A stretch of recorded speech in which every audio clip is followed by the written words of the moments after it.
Hi everyone, welcome and welcome back to my channel. So in this video I am going to discuss about lots of question of AMTP, which means agriculture marketing trade and prices. So let's get started. Our first question will be marketing functionaries. So market functionaries means a dealer, a broker, a commission agent, buyer, potter, processor, a stock list, a trader and such other person as may be declared under the rules or by the law to be a market functionary. जो भी market functionaries का मतलब ये है कि जो भी लोग इसमें इन्वॉल्व होते हैं, जो भी लोग मार्केट को काम करने में हेल्प करते हैं, जैसे कि कोई डीलर हो गया, ये ब्रोकर्स, मिडिल मैन होते हैं, कुछ कमीशन एजेंट्स होते हैं, खरीदार होते हैं, कुछ लोग ट्रांसपोर्ट करने में हेल्प करते हैं, कुछ बनाने में हेल्प करते हैं, कुछ लोग ट्रेडर्स होते हैं। तो इन सबसे मिलकर के मार्केट फंक्शनरी बनता है। All the market functionaries involved in marketing the agricultural product from producer to consumer are commonly called as a middleman. जो भी मार्केट फंक्शनरी जो है वो इन्वॉल्व है मार्केटिंग करने में एग्रीकल्चर प्रोडक्ट का, मीन्स जब एक प्रोड्यूसर जब मार्केट में प्रोड्यूसर जो है अपना प्रोडक्ट बना रहा है, वहाँ से जब कंज्यूमर तक जाता है तो उसके बीच में एक पर्सन होता है जो कि उस प्रोडक्ट को प्रोड्यूसर से कंज्यूमर तक पहुँचाता है, उसे हम लोग मिडल मैन बोलते हैं। However, in some cases, farmer themselves are directly involved in marketing the product. कई बार ऐसा होता है कि जो प्रोड्यूसर है मीन्स जो फार्मर है वो खुद ही अपना प्रोडक्ट को मार्केट तक ले जा रहा है। अगर उसका फार्म जो है नज़दीक है मार्केट से तो वो ये चीज़ ले कर सकता है। In this chapter we will going to discuss various market functionary involve in the agriculture marketing. तो अलग अलग कौन से मार्केटिंग एग्रीकल्चर मार्केटिंग में जो कौन कौन से फंक्शनरीज होते हैं उसके बारे में डिस्कस करेंगे। In the marketing or agriculture commodity, the following market functionaries working agencies are involved. बहुत सारे एजेंसीज और बहुत सारे जो कमोडिटीज़ होती है एग्रीकल्चर कमोडिटी कौन कौन से वर्क करती है उसके बारे में हम बात करेंगे। सो प्रोड्यूसर, मोस्ट फार्मर और प्रोड्यूसर परफॉर्म वन और मोर मार्केटिंग फंक्शंस। जो भी फार्मर है या जो प्रोड्यूसर है वो एक से ज़्यादा मार्केटिंग फंक्शन के काम करते हैं। They cell the surplus either in the village और इन द मार्केट, या तो गांव में बेचते हैं नहीं तो मार्केट में बेचते हैं। एंड कुछ जो फार्मर्स होते हैं स्पेशली जो लार्ज फार्मर होते हैं वो असेंबल करते हैं प्रोडक्ट्स को छोटे छोटे फार्मर्स को and transport it to the nearby market, sell it there and make a profit. जो बड़े फार्मर होते हैं ये सारी चीज़ों को लेंगे, अपना छोटे फार्मर को दे देंगे एंड छोटा फार्मर जो है जाएगा ट्रांसपोर्ट करेगा और बाकी सारी जो भी मतलब उसकी चीज़ें थी उसे मार्केट में सेल कर देगा एंड उससे प्रॉफिट लेगा। इस एक्टिविटी से फार्मर्स की हेल्प हो जाती है, कुछ सप्लीमेंट इनकम हो जाता है उनके लिए एंड फ्रीक्वेंट विजिट ये भी कर पाते हैं मार्केट में, उनसे पता भी चलता है, मार्केट के टच में रहते हैं कि मार्केट में क्या सिनेरियो चल रहा है, किस चीज़ की डिमांड है, तो वैसी सप्लाई वो करेंगे। So market functionary bring home to them a fair knowledge of market practices. Market में क्या क्या चल रही हैं, मार्केट में किस टाइप के आइटम की ज़रूरत है, इन सब का नॉलेज उन्हें प्रैक्टिस में रहता है, उन्हें प्रॉपर नॉलेज रहता है। They have thus an access to market information and are able to perform the function of market middle man. And इनके पास वो एक्सेस रहता है कि जो भी मार्केट का इन्फॉर्मेशन है वो उस मिडल मैन से उन्हें मिल जाता है कि हमें और किन चीज़ों पे काम करना है और क्या चीज़ें हमें और प्रोड्यूस करनी है, जिससे कि हमारा कंज्यूमर तक वो सारी इसकी जो भी डिमांड है वो हम सप्लाई कर पाएँ। सो नेक्स्ट है हमारा point middle man. Market functionary का अगला पॉइंट है मिडल मैन, पहला प्रोड्यूसर था। सो मिडल मैन वो इंडिविजुअल पर्सन होते हैं जो बिजनेस और जो भी बिजनेस कंसर्न है उसे स्पेशली वो क्या करते हैं कि मार्केट के जो फंक्शंस हैं उसे कराने में हेल्प करते हैं। Middlemen are those individual or business concerned which specialize in performing the various marketing function and rendering such services as are involved in the marketing of goods. Middle man जो है बहुत ज़्यादा मतलब बोल सकते हैं उनके पास वैसा उतना नॉलेज होता है, इतनी प्रैक्टिस होती है, वो स्पेशलिस्ट होते हैं, उन्हें मार्केट हर एक फंक्शन के बारे में पता होता है और जो भी सर्विसेज उन्हें देनी है मार्केट में, जो भी गुड्स पहुंचाने हैं उनका उन्हें प्रॉपर नॉलेज होता है। ये जो हमारे मिडल मैन है they do this at different stages in the marketing process, और वो अगले मतलब अलग अलग स्टेज पे से परफॉर्म करता है। The middle man in the food grain marketing may therefore be classified as follow. Middle man जो है फूड ग्रेन मार्केटिंग में भी अलग अलग तरीके के होते हैं और उसे और भी आगे क्लासीफाई किया गया है तो उसे हम देखेंगे। तो होलसेल है एक, होलसेल में क्या होता है कि wholesale are the those merchant middle man who buy and sell food grains in a large quantity. Wholesale retail का मतलब हम जानते हैं, जैसे होलसेल में क्या होता है कि कोई भी जो हमारा प्रोडक्ट है उसे या फिर फूड ग्रेन्स है उसे हम बहुत ही लार्ज या फिर ह्यूज या फिर बल्क में ले लेते हैं, एंड वहाँ से जो हमारे फूड ग्रेन्स हैं उसे हम सेल करते हैं एक लार्ज क्वांटिटी में। They may buy either directly from the farmer और फ्रॉम अदर होलसेलर। या तो हो सकता है कि जो होलसेलर्स हैं वो किसी फार्मर से खरीद रहे हैं या फिर किसी और होलसेलर से खरीद रहे हैं। They cell food grains either in the same market और इन द अदर मार्केट। हो सकता है कि वो उसी मार्केट में बेचेंगे या फिर दूसरे मार्केट में भी बेच सकते हैं। They sell to retailers, other wholesalers and processors. They do not sell significant quantity to ultimate consumer. They own godowns for the storage of the produce and the wholesalers perform the following function in the marketing. तो यहाँ पे mainly हमने क्या देखा, wholesalers का काम क्या है। होलसेलर्स पहले तो एकदम लार्ज क्वांटिटी में अपना जो भी उन्हें फूड ग्रेन्स है कोई भी प्रोडक्ट है फार्मर से या फिर किसी और होलसेलर से वो ले लेते हैं, एंड उसके बाद उस प्रोडक्ट को या तो खुद जाके मार्केट में सेल करेंगे या फिर मतलब जो पास का मार्केट है या फिर कहीं दूर का मार्केट है वहाँ सेल कर सकते हैं या फिर रिटेलर्स को सेल करेंगे, नहीं तो फिर ये किसी प्रोसेसिंग इंडस्ट्री में भी दे सकते हैं। एंड अगर उन्हें सिग्निफिकेंट क्वांटिटी मिल जाती है, अगर हमें कंज्यूमर्स को देना है या उससे भी अगर बच जाता है तो वो अपने गोडाउन में उसे सेव कर लेते हैं, स्टोर कर लेते हैं। एंड उसके बाद भी जो होलसेलर्स हैं उसके और भी कुछ फंक्शंस हैं, जैसे लाइक बाइंग एंड असेंबलिंग। दो wholesalers purchase goods in a large quantity from different manufacturers and assemble them at a one place and store them in the warehouse and resell to the retailer. जो wholesaler वो purchase करते हैं बहुत ही large amount में कोई भी quantity, मतलब कोई भी अपना जो भी फूड ग्रेन है या फिर जो भी प्रोड्यूस है उसे वो लार्ज क्वांटिटी में लेते हैं एंड उसे मैन्युफैक्चर करते हैं, असेंबल करते हैं, किसी एक प्लेस पे स्टोर करते हैं जिसे कि वेयर हाउस में स्टोर कर सकते हैं, ऐसे फिर से बेचते हैं रिटेलर्स को। वेयर हाउसिंग में क्या होता है कि हम गुड्स को जो भी हमारे प्रोडक्ट्स है उसे प्रिजर्व करते हैं। तो वेयर हाउसिंग में क्या होता है, by preserving the goods receive from the different manufacturer in store the wholesaler perform the function of warehousing. The storage of goods is needed on account of time log between production and consumption of goods। तो where housing में normally क्या हमने देखा है कि different जो manufacturers होते हैं वो अपने प्रोड्यूस को स्टोर कराते हैं, और स्टोर करते जो होलसेलर्स होते हैं या फिर जो भी नॉर्मल फार्मर होंगे तो उन्होंने जो भी ग्रेन्स उगाए हैं या कुछ भी उगाया है अपना प्रोडक्ट, तो उसे वो वेयर हाउस में, जिसको कि स्टोरेज स्ट्रक्चर बोल सकते हैं, साइलो बोल सकते हैं, तो वहाँ वो स्टोर कराते हैं। एंड जो भी स्टोरेज होगा उस गुड्स का जो भी ज़रूरत है उसे टाइम के साथ वहाँ पे अपने प्रोडक्शन को रखेंगे, एंड जैसे जैसे उन्हें ज़रूरत पड़ेगी, जैसे जैसे कंजप्शन होगा तो वैसे वैसे वो उस चीज़ को यूज़ कर सकते हैं। क्योंकि स्टोरेज स्ट्रक्चर में ही क्यों रखना है, वेयर हाउसिंग क्यों बनाया गया है, इसलिए क्योंकि वहाँ पे एक प्रॉपर ऐसा एटमोसफियर क्रिएट करके रखा गया है जहाँ पे इंसेक्ट, रोडेंट या फिर किसी तरह का एटमोस्फेरिक जो फेनोमेनाज होते हैं उससे कोई इफेक्ट नहीं पड़े। नेक्स्ट है grading and packaging. The assembled goods are graded to accordance with their ability and packed in a different containers before supplying to the retailer. In the manner the wholesaler perform the important marketing function of grading and packaging। तो हमने wholesaler जब पढ़ा था तो wholesaler में ये 2-3 points आ रहे थे।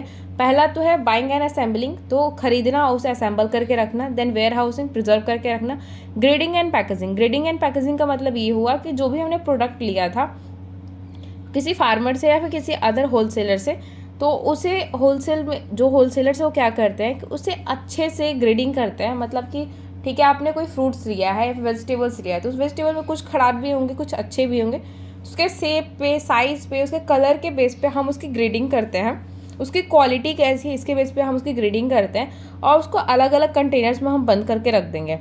जिससे कि क्या होगा कि जब हम रिटेलर को देंगे तो एक होता है ना कि आप कैसे जाते हो किसी के सामने, आपका जो फर्स्ट अपीयरेंस होता है उससे लोग जज कर लेते हैं कि या this person is like this. तो मतलब आपका जो फर्स्ट प्रेजेंटेशन होता है ना, आप जैसे पहले दिखते हो उससे लोग आपको जज करते हैं। तो सेम एज दैट हम प्रोडक्ट को भी जज करते हैं वो कैसा हमें दिख रहा है। तो जो होता है जैसे दिखेगा वैसे, मतलब जो जितना अच्छा दिखेगा उतना ज़्यादा बिकेगा, वैसा वाला सीन रहता है। तो उसे प्रॉपरली उसकी ग्रेडिंग पैकेजिंग करके रखी जाती है। ये काम भी होलसेलर्स का ही है, ये चीज़ भी होलसेलर्स ही करते हैं, ग्रेडिंग एंड पैकेजिंग का। मार्केट फंक्शन में ये भी आता है। सो नेक्स्ट पॉइंट है हमारा transportation. The wholesaler purchase the goods from the manufacturer and carry them to his godown and then supply the some to the retailer. He may employ his own vans or hire the vehicles for the carrying the goods on account of the bulk purchase. Wholesalers क्या करते हैं कि जो भी उनका produce है, जो भी गुड्स है, उसे वो मैन्युफैक्चरर से ख़रीद लिए हैं एंड उसके बाद अपने गोडाउन पे ला के रखे हैं एंड इसके बाद वो इसे सप्लाई करते हैं रिटेलर के पास में। कुछ तो सप्लाई हो जाएगा, कुछ उनके गोडाउन पे रहेगा। तो हो सकता है अगर बल्क अमाउंट में उनका यही अगर बिजनेस है या जॉब है तो होलसेलर्स या तो अपनी एक गाड़ी ले लेंगे या कोई वैन हो गई, कोई वही व्हीकल ऐसे हायर कर सकते हैं रेंट पे। तो ऐसे करके वो बहुत जो बल्क में चीज़ें होती हैं वैसे वो ट्रांसपोर्ट कर सकते हैं। तो हमारे कुछ पॉइंट्स थे, जैसे कि आपने देखा कि हमारा फर्स्ट पॉइंट था प्रोड्यूसर मार्केट फंक्शनरीज में, जिसमें हमारा फार्मर आता है एंड इसके बाद है मिडिल मैन, देन होलसेलर। तो होलसेलर में कुछ पॉइंट्स थे, बाइंग, असेंबलिंग, ये सब होलसेलर के काम में, warehousing, grading, packaging, transportation, तो ये भी एक हमारा पॉइंट था। नेक्स्ट पॉइंट है हमारा फाइनेंसिंग। सो फाइनेंसिंग क्या होता है? The wholesaler provide the credit facilities to the retailer and manufacturer. They sometimes give advance to the manufacturer for the goods to be received later. By selling goods on credit, they help the retailer. Wholesalers जो हैं वो retailers को कुछ credit देते हैं, जैसे कि manufacturer को या फिर रिटेलर को क्रेडिट देंगे होलसेलर, और कुछ कई बार क्या होता है कि उन्हें एडवांस में देते हैं मैन्युफैक्चरर को या फिर हमारे रिटेलर को एडवांस में कुछ पैसे दे देते हैं एंड जब उस सामान को बेच देते हैं, जो भी उनसे क्रेडिट उन्हें मिलता है, तो वो उसे क्या करेंगे, मैं होलसेलर को वापस कर देंगे। इस तरह से हमारे जो रिटेलर्स हैं या फिर जो मैन्युफैक्चरर है उसकी हेल्प भी हो जाती है एंड जो हमारे होलसेलर्स थे उनका बोल सकते हैं कि बिज़नेस भी प्रॉपर्ली चलता है। तो ऐसे कुछ एडवांस में जो पैसे दिए जाते हैं उसे हम फाइनेंसिंग बोल सकते हैं। मतलब कि एक हेल्प कर दिया आपने, और अगर आपने हेल्प किया है तो सिंपल सी बात है, उस रिटेलर को आपके सामान को आगे प्रमोट करना ही पड़ेगा। तो यही था। नेक्स्ट हमारा risk bearing. A wholesaler perform the marketing function of risk bearing also. जो होलसेलर है वो मार्केटिंग फंक्शन में रिस्क बियर भी करता है। Goods are expose to many risk such as destruction and spoilage in the warehouse on account of many avoidable and unavoidable reasons. कई बार क्या होता है कि वेयर हाउस में हमने रखा है लेकिन मतलब किसी तरह से अगर कोई रोडेंट घुस गया, इंसेक्ट्स घुस गए, डिजीज आ गए उसमें, तो उससे बहुत सारे हमारे जो प्रोडक्ट है वो बर्बाद हो जाते हैं एंड वो मतलब स्पॉइल हो जाएंगे। तो इसमें अब क्या है कि सारा रिस्क तो अब होलसेलर पे है, क्योंकि होलसेलर की ये जिम्मेवारी थी कि उसे अच्छे से रखना पड़ेगा। So the wholesaler is also faced with many other risks, sudden change in demand of the product, prices of the product going down and non-recovery of the payment from the retailer in bad debt. तो मान लो ठीक है, अगर मैंने किसी retailer को कुछ पैसे दिए थे कि भाई ये ले एंड ये जब मेरा सामान बिक जाएगा तो फिर मुझे वापस कर देना या इन चीज़ों के लिए, और वो रिटेलर जो है पैसे लेके आपको भाग गया या कोई ऐसा सीन हो गया, या फिर प्राइस फ्लक्चुएशन हो गया कि प्राइस सडनली बढ़ गया, डिमांड घट गई, तो इन सारी चीज़ों से रिस्क जो है अपने होलसेलर को लेना पड़ता है। और भी काम है हमारे providing marketing information. The wholesaler imports valuable information to both the manufacturer and the retailer. जो होलसेलर है वो बहुत सारी जो वैल्यूएबल इंफॉर्मेशन है मार्केट की उसे वो मैन्युफैक्चरर और रिटेलर तक पहुंचाता है। He keeps the informing the manufacturer about the taste, preference, like and dislike of the customer. He gather this information from the retailer. अभी मैन्युफैक्चरर को क्या बनाना है, कैसा बनाना है, उसकी वो इन्फॉर्मेशन रिटेलर से लेता है, क्योंकि रिटेलर जो है सामान कंज्यूमर तक पहुंचा रहा है। कंज्यूमर ने अपना फीडबैक दिया कि भाई मुझे एक पिंपल हटाने वाला फेस वॉश चाहिए, या फिर मुझे अपनी दाढ़ी बढ़ाने वाला फेस वॉश चाहिए, या फिर मुझे अपना हेयर बढ़ाना है वो वैसा कुछ ऑयल चाहिए। तो जो भी मेरा प्रेफरेंस है, जो भी मेरा कस्टमर चाहता है, उस चीज़ को रिटेलर ने अपने होलसेलर को बताया, होलसेलर ने इस इन्फॉर्मेशन को मैन्युफैक्चरर को पहुंचाया। इस तरह से डिमांड एंड सप्लाई का वर्क जो है चलते रहता है। तो यहाँ पे हमने देखा कि प्रोवाइडिंग मार्केटिंग इन्फॉर्मेशन भी एक बहुत बड़ा फंक्शन है मार्केट का, मार्केट फंक्शनरीज के अंदर आता है। सो अब हम देख लेते हैं कि कैरेक्टर क्या है होलसेलर का। सो होलसेलर का काम है बाई करना, सेल करना गुड्स को लार्ज क्वांटिटी में। ये डील करता है बहुत सारे अलग अलग टाइप के प्रोडक्ट के साथ में। एंड ये जो हमारा मिडिल मैन है, जो हमारा होलसेलर है, वो मिडिल मैन की तरह एक्ट करता है प्रोड्यूसर और रिटेलर के बीच में, मतलब मैन्युफैक्चरर और रिटेलर के बीच में ये मिडिल मैन का काम करता है। He usually makes cash purchase and sell goods on the credit to the retailer. ये नॉर्मली सामान को कैश पे खरीदता है और सेल, मतलब जो हमारे रिटेलर्स हैं उसे क्रेडिट पे देता है। जब उनका सामान बिक जाता है तो रिटेलर उसे पैसा वापस करता है। He does not sell goods to consumer.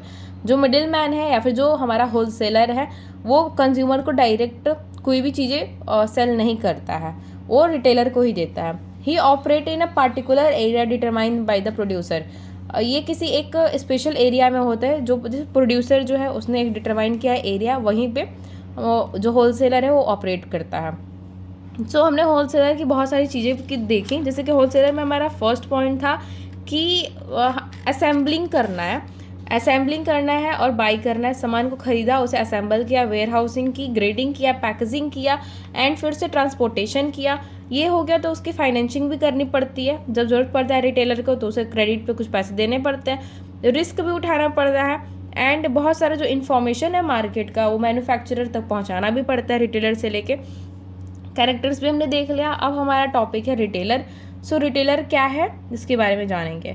The word retailer had been drive from the French word re and tailor which means to cut again. Obviously them retailing means to cut in a small portion from the large lumps or goods. जैसे कि होता है कि कुछ bulk में है, ठीक है, उस बल्क से कट करके उसे छोटा करना, उसे छोटा पोर्शन में डिवाइड करना, इस चीज़ को हम रिटेल कहते हैं। A retailer is the last middleman in the chain of the distribution of the goods to consumer.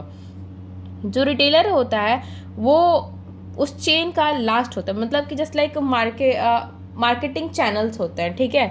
तो सबसे फर्स्ट हमारा मैन्युफैक्चरर हो गया, उसके बाद होलसेलर आ गया, होलसेलर के बाद में हमारा रिटेलर आता है, रिटेलर के बाद कंज्यूमर आता है। तो इस चेन में सबसे लास्ट पे हमारा आ गया रिटेलर, क्योंकि रिटेलर के बाद सामान जो है हमारे कंज्यूमर के पास चला जाता है, इसलिए। तो चेन का ये हमारा लास्ट होता है। And distribution of the goods to the consumer, and इसका काम होता है कि मिडिल मैन से सामान को लेकर के ये पहुंचाएगा हमारे कंज्यूमर के पास में जो भी हमारा प्रोडक्ट है। He is the link between the wholesaler and consumer. Retailer जो है कंज्यूमर और हमारा जो होलसेलर है इन दोनों के बीच का लिंक होता है। रिटेलर एक पर्सन है या फिर बिजनेस बोल सकते हैं जहाँ से हम किसी भी सामान को परचेज करते हैं। एंड ये परचेज करते हैं सामान को मतलब होलसेलर से, मैन्युफैक्चरर से बहुत कम लोग करते हैं, चाहे वो होलसेलर से ही प्रेफर करते हैं। And sell this goods to the consumer, जैसे कि होलसेलर से उसने सामान खरीदा एंड उसके बाद कंज्यूमर तक ये पहुँचाता है स्मॉल क्वान्टिटी में। Retailing is distribution process of a retailer obtaining goods और services and the selling them to the customer for usage. Retailer का काम क्या है कि ये जब सामान लेकर आएगा होलसेलर से, उसका डिस्ट्रीब्यूट करेगा रिटेल प्राइसेस पे कस्टमर को उसके यूज़ के लिए। Retailer purchase good either from the wholesaler और डायरेक्टली फ्रॉम द मैन्युफैक्चरर। जो रिटेलर है उन सामानों को या तो हो सकता है वो जो चीज़ें होलसेलर से खरीद ले या फिर डायरेक्ट मैन्युफैक्चरर से भी खरीद लेता है।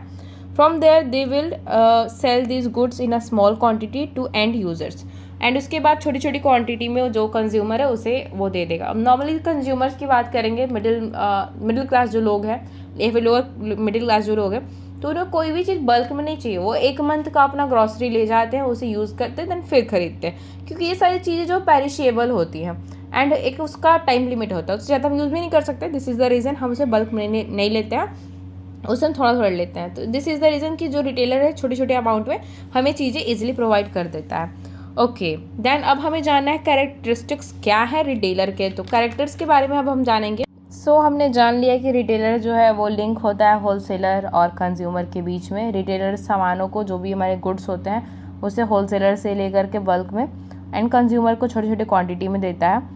जो भी हमारा रिटेलर है वो एक पर्सनल कॉन्टैक्ट मेंटेन करता है कस्टमर के साथ में, उससे फीडबैक लेता है एंड उस फीडबैक को वो पहुँचाता है होलसेलर के पास में, एंड होलसेलर जो है उस फीडबैक को पहुंचाएगा मैन्युफैक्चरर के पास में। तो इस तरीके से हमारा जो है ऐसे वर्क करता है जो हमारा चेन है मार्केटिंग का।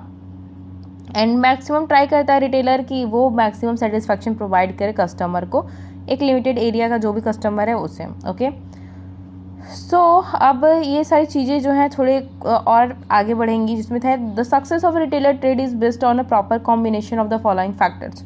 कुछ फैक्टर्स पे डिपेंड करता है कि रिटेलर का जो है वर्क कैसे सक्सेसफुल होगा, जैसे कि लोकेशन क्या है, प्राइस क्या है, सेल का प्रमोशन कैसे होता है, एंड बिजनेस का उसे नॉलेज कितना है, सर्विस कितना दे पाता है, एफिशिएंटली कितना मैनेजमेंट कर पाता है वो अपने बिजनेस का, ये भी मैटर करता है।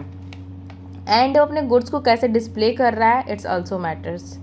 सो लोकेशन में ये है कि the ultimate success of a retailer depend on the location of the shop, कहाँ पे उसका लोकेशन उस शॉप का। Proper selection of the location is important for a retailer to establish their business. Okay, अगर मान लो कि हम किसी एक सेक्टर में रहते हैं या फिर किसी मोहल्ले में रहते हैं, ठीक है, तो नॉर्मली जिस मोहल्ले में मैं रहती हूँ, फिर जिस सेक्टर में मैं रहती हूँ, तो उस सेक्टर में 2 से 3 दुकानें हैं, एंड उसमें एक फेमस सा दुकान होता है, जैसे गुप्ता जी का दुकान होगा या फिर मिश्रा जी का दुकान हो गया, या फिर किसी का भी जैसे कि हमारे यहाँ एक अंकल हैं, कोई पंडित जी हैं, वो मुझे नेम याद नहीं आ रहा है, तो उनका दुकान काफ़ी फेमस है, जिसे देखो उन्हीं का नाम बोलता है कि हाँ इस दुकान से ये लेते आना।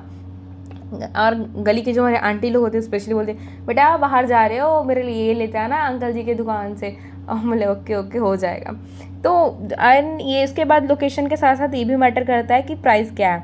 अगर एक लो प्राइस पे आप सही चीज़ दे रहे हो तो भाई आपके कस्टमर आपसे खुश रहेंगे। अगर आप क्वालिटी अच्छा मेंटेन करते हो तो it's better for your consumer as well you.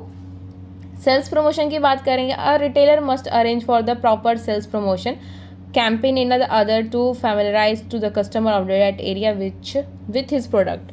कई बार कैंपेन्स लगते हैं किसी भी प्रोडक्ट का प्रमोशन करने के लिए। नॉर्मली तो आप अगर बात करेंगे कैंपेन्स की तो नॉर्मल अब तेल नमक चावल के लिए तो कैंपेन नहीं लगेगा, not at all.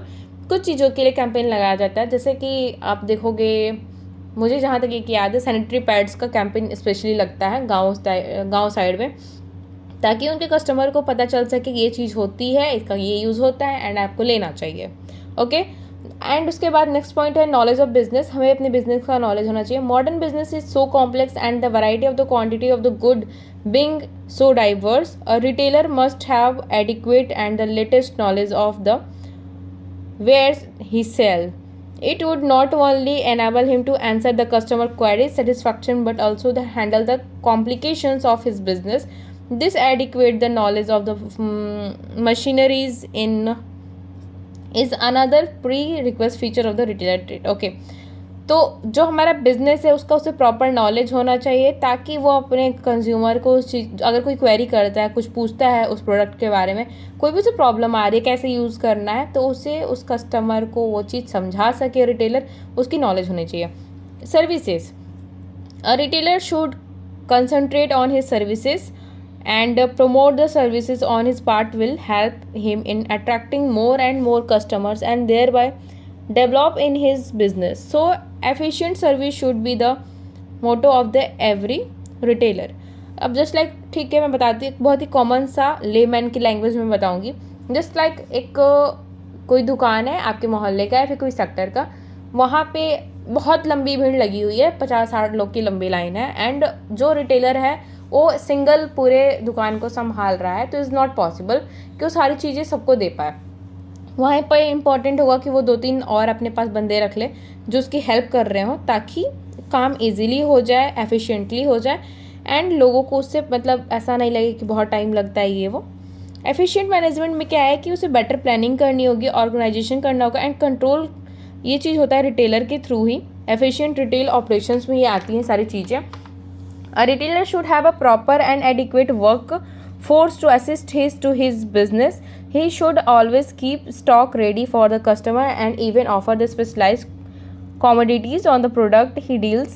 If a retailer plans his inventories and work in advance, there is no doubt that he will achieve his target and also attract more customers. Okay, तो जैसे कि मैंने बताया कि उसके पास एक ऐसा वर्कफोर्स होना चाहिए। वर्कफोर्स का मतलब वहाँ पे उसके लोग होने चाहिए जो उसको हेल्प कर सके, एंड उसके पास हर चीज़ एक स्टॉक में अवेलेबल होना चाहिए। ठीक है, अगर मैं गई किसी दुकान पे, ठीक है, मुझे कुछ चाहिए, जस्ट लाइक मुझे पास्ता चाहिए एंड मुझे मैकरोनी पास्ता वो डिफरेंट वाला चाहिए, तो मैंने बोला कि भैया ये वाली पास्ता है, तो उसने बोला कि नहीं बेटा स्टॉक ख़त्म है। तो मुझे लगेगा कि यार इसके पास जब आती हूँ कुछ ना कुछ ख़त्म ही रहता है, तो फिर मैं कोई और देखने लगूँगी दुकान।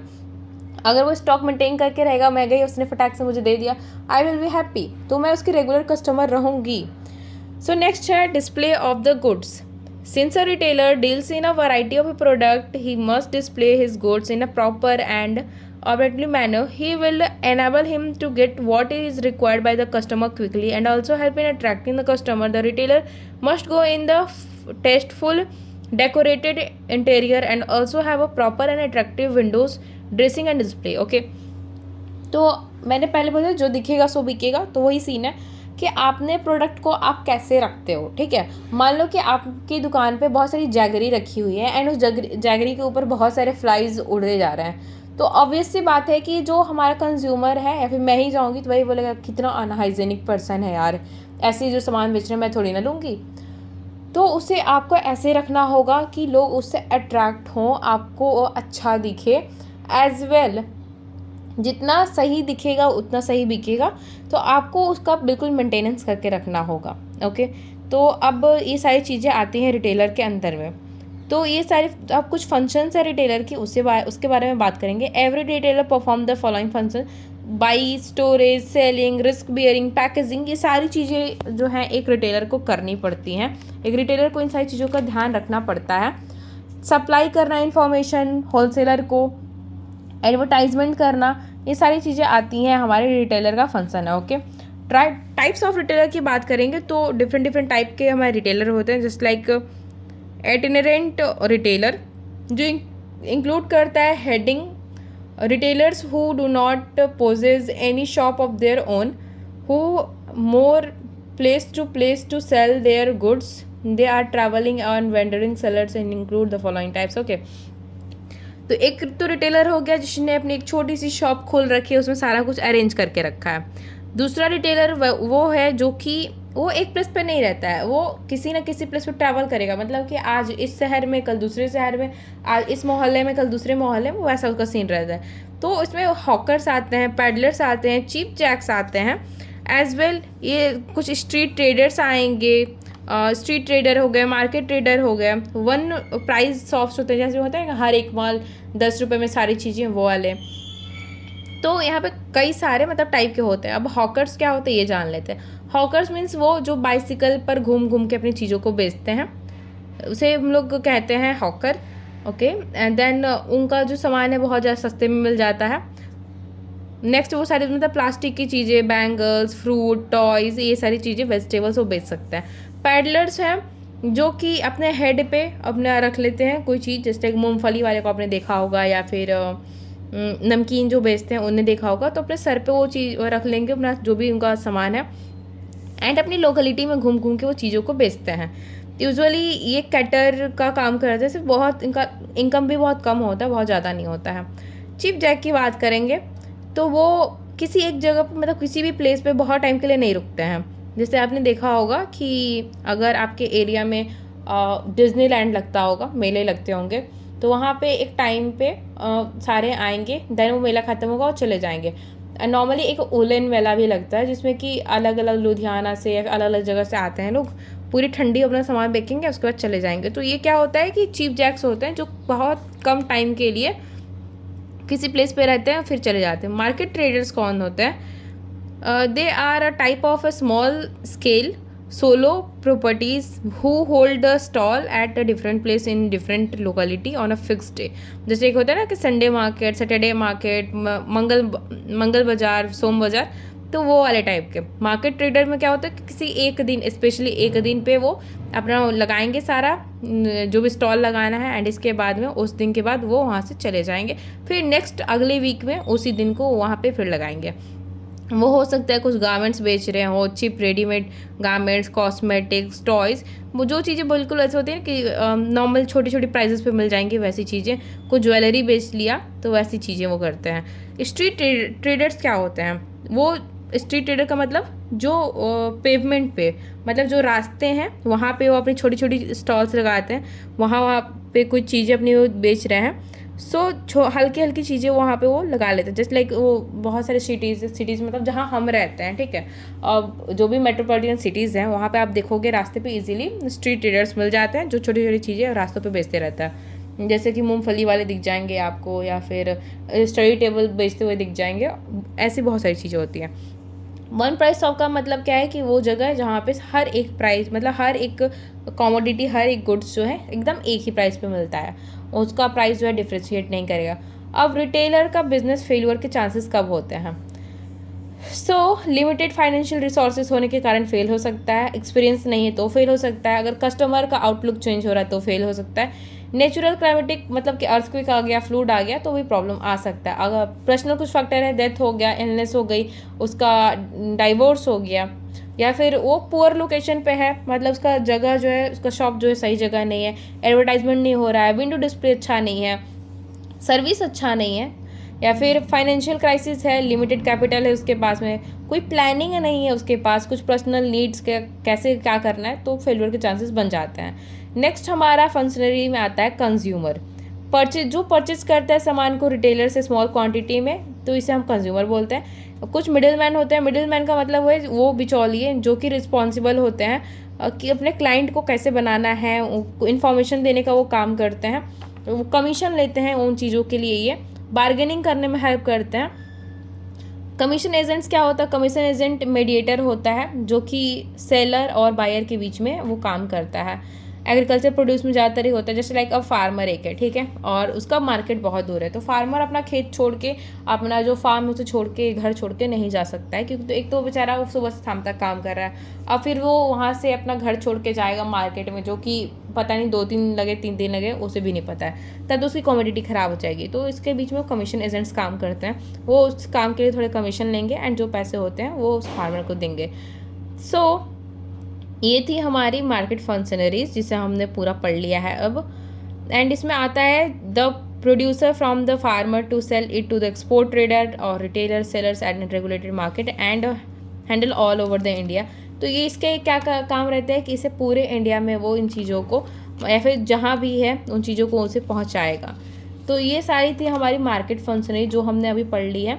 तो इसमें काफ़ी सारी चीज़ें थी। आई होप आपको ये वीडियो समझ में आया होगा, एंड अगर समझ में आया तो don't forget to like, subscribe and share, and love you all. Bye bye, see you soon in next video, and bye bye.